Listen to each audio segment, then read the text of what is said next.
Beleza, pessoal? Bora para nossa aula sobre o movimento uniforme. Lembrando que trata-se de uma revisão, porque nós vimos os conceitos de movimento uniforme antes do início da nossa paralisação. Então, a gente vai recapitular algumas ideias para fazer os exercícios que foram passados nas instruções. Beleza? Bom, para falar de movimento uniforme, pessoal, é necessário que a gente fale sobre referencial. Mas o que é referencial? Bom, referencial é um corpo ou um conjunto de corpos. Então, é uma árvore ou várias árvores, é um poste ou vários postes, é um carro ou vários carros, em relação ao qual são definidas as posições de outros corpos. Então, para falar que uma coisa é perto ou é longe, está rápida ou está lenta, eu preciso de um referencial. Em relação a quê? Bom, eis aí. Lembre-se sempre da pergunta em relação a quê ou em relação a quem. Porque em relação a que ou a quem eu vou ter que indicar o referencial. Então, para falar que eu estou em repouso ou movimento, eu preciso de um referencial. Que eu estou rápido ou estou lento, preciso de um referencial. Movimento e repouso. Um ponto material está em movimento em relação a um referencial quando sua posição varia com o tempo em relação a esse referencial. Então, se eu estou andando e me aproximando de uma porta, por exemplo, eu estou em movimento em relação à porta. A distância entre eu e a porta está mudando com o passar do tempo. Notem que se eu estou em movimento em relação à porta, a porta está em movimento em relação a mim. Por quê? Porque com o passar do tempo a distância entre a porta e eu está sendo alterada. Já um ponto material vai estar em repouso em relação a um referencial quando a posição não mudar. Imagine então um ar-condicionado instalado numa parede. A distância entre o ar e a parede não muda com o passar do tempo, do aparelho do ar-condicionado. Se essa distância não muda, significa que o aparelho de ar-condicionado está em repouso em relação à parede. Mas em relação a um carro que passou lá na rua nesse momento, a distância entre o carro que está passando e o ar-condicionado está mudando. Agora está ficando cada vez mais longe. Significa que o carro está em movimento em relação ao ar. Então, o ar-condicionado está em movimento em relação ao carro.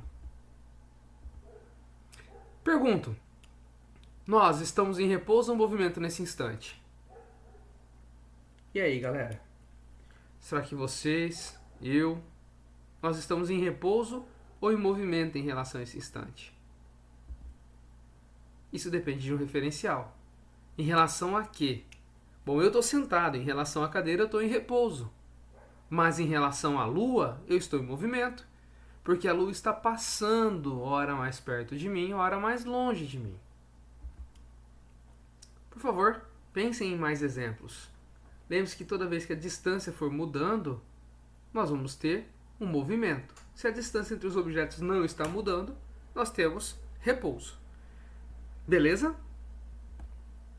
Instante e intervalo de tempo. Qual é a diferença? Um instante é um tempo qualquer, um t. E o intervalo de tempo é um ΔT.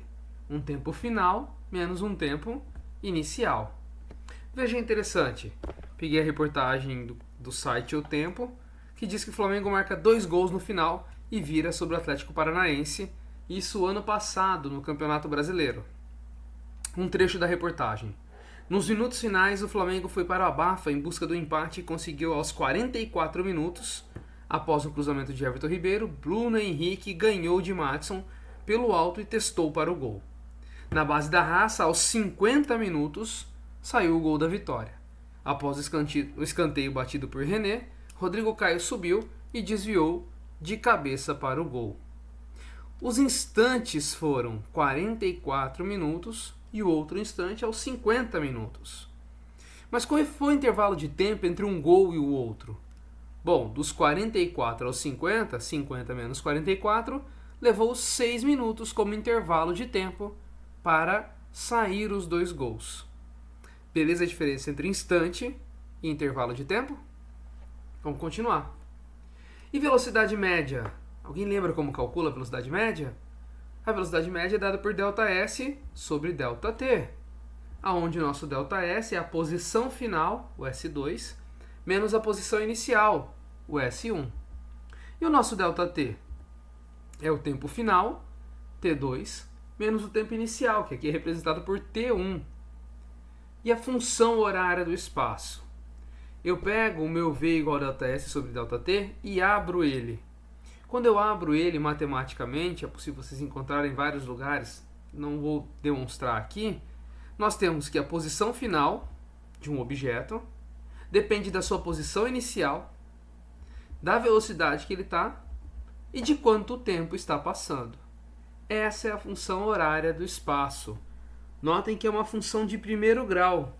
Se é uma função de primeiro grau porque não tem nenhum termo quadrático na função, nós teremos sempre como reta o gráfico quando for representado. Já que falamos em gráfico, o gráfico do movimento uniforme é quando está no sentido da trajetória. Nota, se está no sentido da trajetória, é sempre uma reta crescente. Não importa se saiu de uma posição negativa, se saiu do marco zero ou se saiu de uma posição já positiva. Perfeito? Sempre uma reta inclinada para cima. E se for no sentido contrário?